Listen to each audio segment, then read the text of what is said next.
ഈശ്വര, മണി 8 കഴിഞ്ഞു. എനിക്കിന്ന് കടുവാസാറിന്റെ എക്സ്ട്രാ ക്ലാസ് ഉള്ളതാ. എന്നാ നീ തയ്യാറായിക്കോ, ഇനിയിപ്പോ അവിയലൂടെ ഇല്ലേ ഉള്ളൂ. അത് ഞാൻ ഏറ്റു.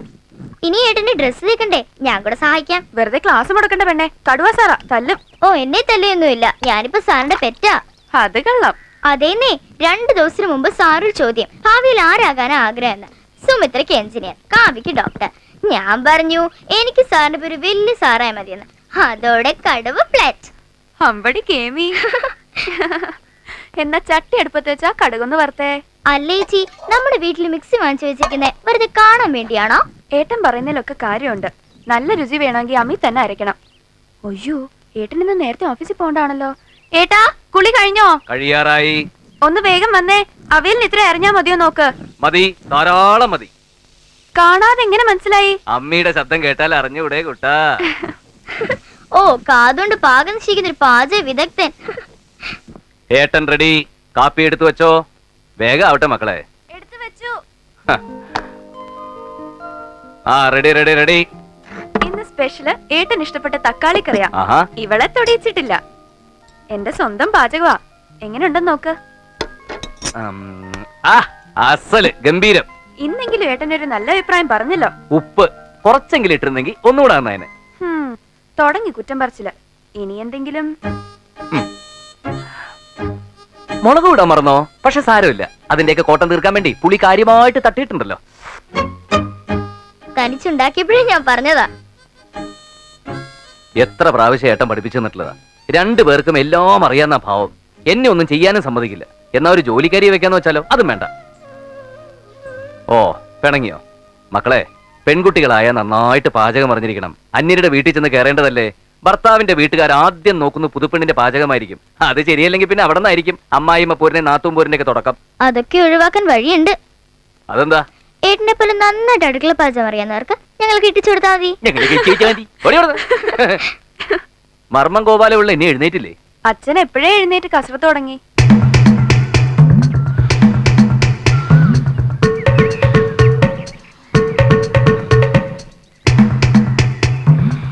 ഇങ്ങനെ 101 പ്രാവശ്യം അമരുകയും നിവരുകയും ചെയ്ത ജാനുവിന് നല്ല ബലം കിട്ടും. കസർത്തെടുക്കാൻ നമ്മളും ബലമെല്ലാം ജാനുവിനും. ഏതാ ശനി ജാനു?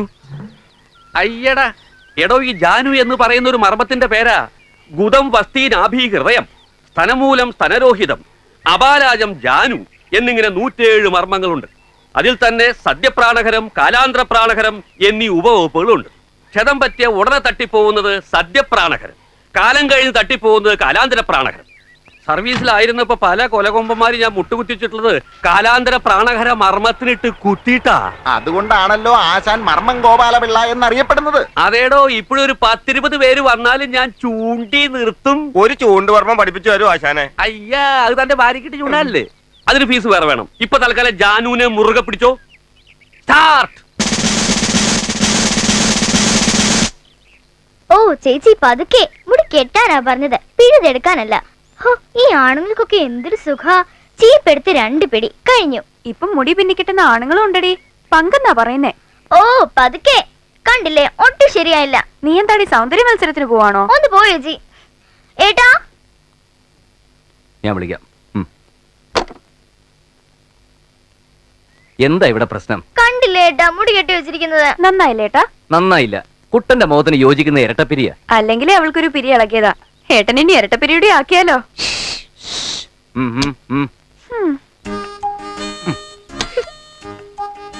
ഇതിപ്പോ സ്കൂളിലൊരു ഫാഷൻ ആയിരിക്കാം. കൂട്ടുകാരികളിലൊക്കെ ഞാൻ പറഞ്ഞു ഏട്ടൻ എന്റെ മുടി കിട്ടുന്നതെന്ന്. അപ്പൊ അവർക്കൊക്കെ അത്ഭുതം, ആണുങ്ങൾ ഇങ്ങനെ മുടി കിട്ടുമെന്ന്. അസൂയ. അയ്യോ, സുഖിപ്പിക്കല്ലേ കുട്ടാ. ഒരുപാട് പൊന്തിച്ചാലേ ഏട്ടന്റെ തല ടെറസിൽ മുട്ടും. ഞാൻ കാര്യമായിട്ടാ പറഞ്ഞത്. ഏട്ടൻ അറിയില്ലേടി നിന്നെ. എന്തായാലും എന്റെ ഈ കേശാലങ്കാര പണിയൊക്കെ കുറച്ചു ദിവസം കൂടി മതിയല്ലോ. അത് കഴിഞ്ഞാലോ? ഏട്ടത്തി വരാൻ പോവല്ലേ. പിന്നെ കണ്ണെഴുത്ത്, പൊട്ടുതൊടിയില്, മുടികെട്ട്, തേന്നോട്ടം ഒക്കെ ഏട്ടത്തി നോക്കിക്കോളും. കണ്ടറിയാം. വലിയ പോലീസ് ഓഫീസറുടെ മോളാ. നല്ല പത്രാസുകാരിയായിരിക്കും. അങ്ങനെ പത്രാസ് കണ്ട് മയങ്ങുന്നവനൊന്നും അല്ല ഏട്ടനെന്ന് എന്റെ കുട്ടന്മാർക്ക് അറിയില്ലേ. പാവമാ, അതുകൊണ്ടല്ലേ ഏട്ടൻ സമ്മതിച്ചത്. അഥവാ അല്പം കുഴപ്പമുണ്ടെങ്കിലും ഞങ്ങള് ശരിയാക്കി എടുത്തോളാം. എന്ന് വെച്ച് നാത്തും പോരൊന്നും അല്ല കേട്ടോ. അയ്യ, സമയായി. ചെല്ല് ചെല്ല്. അയ്യോ,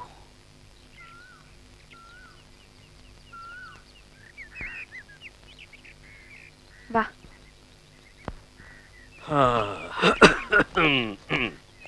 അച്ഛാ കാപ്പി എടുത്ത് വെച്ചിട്ടുണ്ട്, കഴിക്കണം. പിന്നെ നല്ല വിശപ്പുണ്ട്. കാണുമല്ലോ, നാട്ടുകാരെയൊക്കെ മർമ്മം പഠിപ്പിക്കുന്നതല്ലേ. ആ പിന്നെ ഉച്ചയ്ക്ക് രസായനം കഴിച്ച് ഫിറ്റായി ഉണ്ടാതെ കിടന്നേക്കരുതേ. സമയത്ത് ആഹാരം കഴിച്ചില്ലെങ്കിലേ മർമ്മം ഗോപാലപിള്ള വെറും ചർമ്മം ഗോപാലപിള്ള ആയിപ്പോ. ഓ അസത്തെ ചാച്ചാ.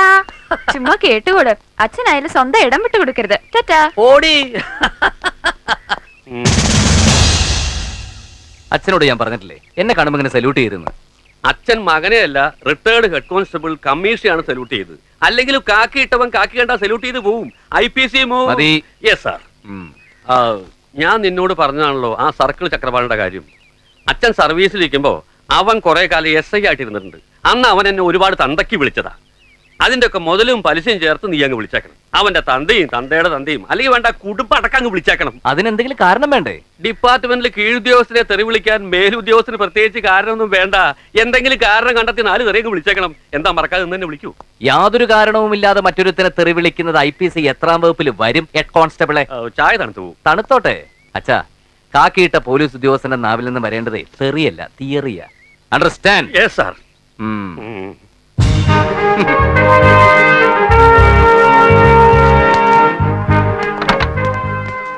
സൽപ്പേര് വന്നില്ലടോ? സൽപ്പേരിയേട്ടൻ തയ്യാറായിക്കൊണ്ടിരിക്കുക. അയാൾ എന്നും ലേറ്റ് ആണല്ലോ. ഒരു ഭാര്യയും 2 കുട്ടികളും ഉള്ള എനിക്ക് സമയത്ത് ഇറങ്ങാൻ പറ്റണില്ല. അപ്പോ 2 ഭാര്യ 7 മക്കളും ഉള്ള സൽപ്പേരിയേട്ടന്റെ കാര്യം. അച്ഛാ. ആ പടയിറങ്ങി കഴിഞ്ഞു. ബട്ടൺസ് ഇട്ടോട്ടെ. പപ്പ ഫോൺ ബോക്സ് വാങ്ങാൻ മറക്കല്ലേ. ഇല്ല മോളെ. എന്റെ ക്രിക്കറ്റ് ബോളിന്റെ കാര്യം ഓർമ്മയുണ്ടടാ. പപ്പ കളിക്കൊടുക്ക. അയ്യോ സഞ്ജുവിന്റെ മരുന്നിനുള്ള തുണ്ട് പോക്കറ്റ് വെച്ചിട്ടുണ്ട്. കണ്ടു. മഞ്ജുവിന് മഞ്ഞ ഫ്രോക്ക് വാങ്ങണേട്ടാ. കുഞ്ചുവിന്റെ കുത്തിവെപ്പ് നാളെയല്ലേ? ഓ ആശ്വാസം. സമയമായി. വേഗം ചെല്ല്. എന്താടോ വൈകിയത്? സർ, 1-ാം ഭാര്യ മീനാക്ഷിയുടെ മക്കളുടെ ആവശ്യങ്ങളുടെ ലിസ്റ്റും 2-ാം ഭാര്യ കാമാക്ഷിയുടെ മക്കളുടെ ആവശ്യങ്ങളുടെ ലിസ്റ്റും 1-ാം ഭാര്യ. മതിയടോ. സർ. അപ്പൊ പതിവ് കാരണങ്ങൾ തന്നെ. പാൻസിന്റെ സിബിട്. Sorry sir. Thank you sir.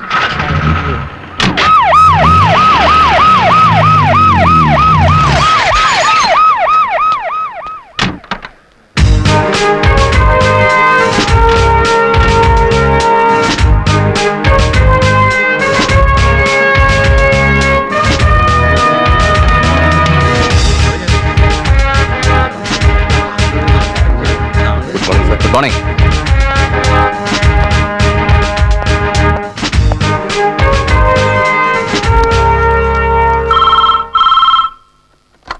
Hello, commissioner here. DGP ആണ്. Sir please. ചൈതന്യ നഗറിൽ നിന്ന് 1-2 പേര് വിളിച്ചിരുന്നു. ഒരു പ്രശ്നമുണ്ട്. അറിയാം സർ. 2 ദിവസം മുമ്പ് എനിക്കൊരു കോൾ ഉണ്ടായിരുന്നു. അപ്പൊ തന്നെ അവിടുത്തെ CAയും SIയും വിളിച്ച് ഞാൻ സംസാരിച്ചിരുന്നു. പിന്നെ ഇന്റലിജൻസ് വിങ്ങിൽ നിന്ന് ഇൻവെസ്റ്റിഗേഷൻ ഒരാളെ നിയോഗിച്ചിട്ടുമുണ്ട്. ഓ, അപ്പൊ താൻ അഡ്വാൻസായി മൂവ് ചെയ്ത് കഴിഞ്ഞു. ഗുഡ്. VIP-കൾ താമസിക്കുന്ന കോളനിയാണ്. വീണ്ടും ഒരു പ്രോബ്ലം ഉണ്ടാവാതെ നോക്കണം. പിന്നെ DIG നാളെ ചാർജ് എടുക്കൂ. തനിക്കാ റെസ്പോൺസിബിലിറ്റി. എത്ര വമ്പന്മാരായാലും you take bold action. Yes sir. വിശദമായിട്ട് അന്വേഷിച്ച് അപ്പം റിപ്പോർട്ട് ചെയ്യാം. ഓക്കെ. സഞ്ജീവിന് വിവരം കിട്ടിക്കഴിഞ്ഞു. അയാൾ നടപടി എടുത്തു കഴിഞ്ഞു. ഒരു റിട്ടേൺ കംപ്ലൈന്റ് പോലും കിട്ടിയിട്ടില്ല. വെറും ഒരു ഫോൺ കാളിന്റെ പേരില്. അല്ലെങ്കിൽ തന്നെ കമ്മീഷണർ ഇതിൽ ഇടപെടേണ്ട കാര്യം എന്താ? ബന്ധപ്പെട്ട CIയോടോ SIയോടോ അന്വേഷിക്കാൻ പറഞ്ഞാൽ പോരെ? പോരാ. സംസ്ഥാനത്തെ ഏറ്റവും നൊട്ടോറിയസ് ആയിരുന്ന ഈ നഗരത്തെ ചാർജ് എടുത്ത 6 മാസത്തിനുള്ളിൽ സമാധാന മേഖലയാക്കി മാറ്റാൻ സഞ്ജീവന് കഴിഞ്ഞു. ഇനി അഥവാ അങ്ങനെ ഒരു മാഫിയ സംഘം ഉണ്ടെങ്കിൽ അതിനെ മുളയിലേ നുള്ളാനും സഞ്ജീവന് കഴിയും. സഞ്ജീവനെ കഴിയൂ. ഓ അങ്ങനെ. അല്ല, സഞ്ജീവന് ഷൈൻ ചെയ്യാനുള്ള അവസരം സാറുണ്ടാക്കി കൊടുക്കണം. മരുമകനാകാൻ പോകുന്ന ആളല്ലേ.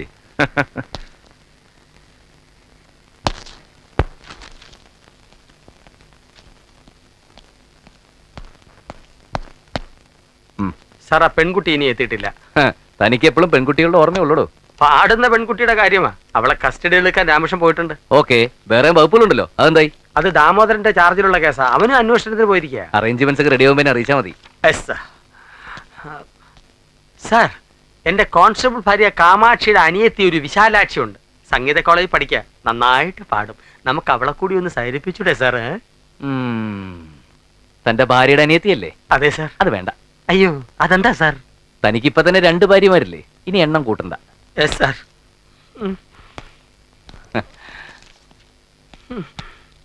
2 ഭാര്യ ഉണ്ടെന്ന് പറഞ്ഞങ്ങനെ വാരണ്ട. അത് ഈ സൽഫേരി സദാനന്ദന്റെ കഴിവാ. അതാണെന്താ? No sir. കേട്ടോ?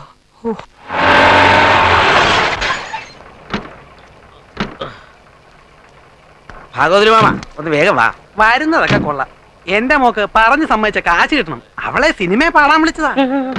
ചിത്രയ്ക്ക് പകരമായിരിക്കും. ആ തന്നെ. അയ്യോ, പിന്നെ എന്താ പോവാത്തത്? വീട് വിട്ട് പുറത്തു പോവാൻ മോക്ക് ഇഷ്ടമല്ല. അമ്മയെ പിരിയാൻ പ്രയാസമാ, അതുകൊണ്ടാ. മാമൻ വിഷമിക്കേണ്ട. മാമന്റെ മോക്ക് നല്ലൊരു ഭാവി ഞങ്ങൾ ഉണ്ടാക്കി തരും. പിന്നെ വെറുതെ കശപിശ ഉണ്ടാക്കാതെ ബാ മാമ ബാ.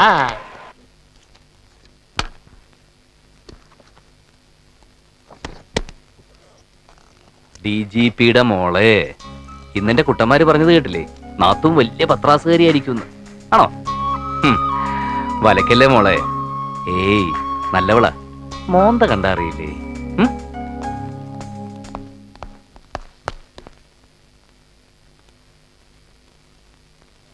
ആ കുട്ടിയെ ഇനി നോക്കണ്ട സാർ, അവൾ ഗർഭിണിയാണ്. ഗർഭിണിയോ? സാറിന് വിഷമം ഉണ്ടാകുമെന്നറിയാം. നിങ്ങൾ തമ്മിൽ നല്ല കോമ്പിനേഷനിലായിരുന്നല്ലോ. സഹകരിക്കാൻ പറ്റാത്തതിൽ ആ കുട്ടിക്കും വിഷമമുണ്ട് സാർ. സാറിനോട് മാപ്പ് പറഞ്ഞതായി പറയാൻ പറഞ്ഞു. ഏത് കുട്ടിയുടെ കാര്യമാണ് നിങ്ങൾ ഈ പറയുന്നത്? നമുക്ക് സ്ഥിരമായി പാടാൻ വരുന്ന മല്ലിക. ഓ, മല്ലിക.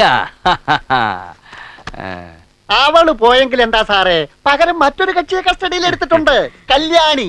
ക്വസ്റ്റ്യൻ ചെയ്ത് നോക്കി. നല്ല താളം, ശ്രുതി, സ്വരസ്ഥാനം ഭയങ്കരം. 4.5 കട്ടയ്ക്ക് ഒരു പിടി പിടിച്ചതാണ് സാർ. എന്നാ സ്റ്റാർട്ട് ചെയ്യാം. ഇജി വന്നു. വെയിറ്റ് ചെയ്യാൻ പറയൂ. Yes sir. മൈ ഗോഡ്, നാളെ ചാർജ് എടുക്കുമെന്നാണ് അറിയിച്ചിരുന്നത്. ഇന്ന് ചാർജ് എടുത്തോട്ടെ സർ. നമുക്ക് അനുപല്ലവിലേക്ക് കടക്കാം.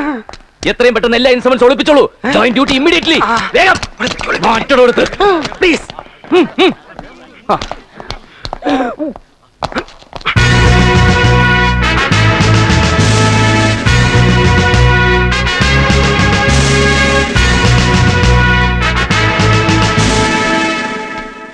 സാർ നാളെ ചാർജ് എടുക്കുന്നുള്ള പറഞ്ഞിരുന്നത്. എനിക്ക് ഇന്ന് ചാർജ് എടുക്കണമെന്ന് തോന്നി.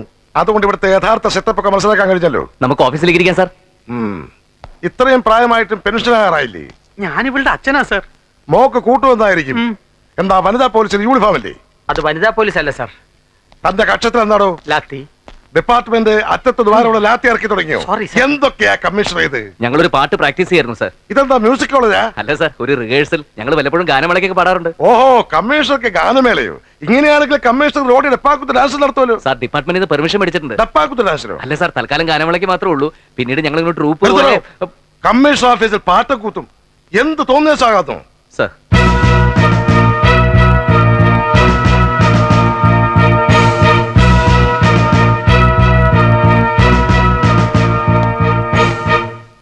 ആട്ടെ, പാടിയ പാട്ട് അമീർ കല്യാണിയല്ലേ?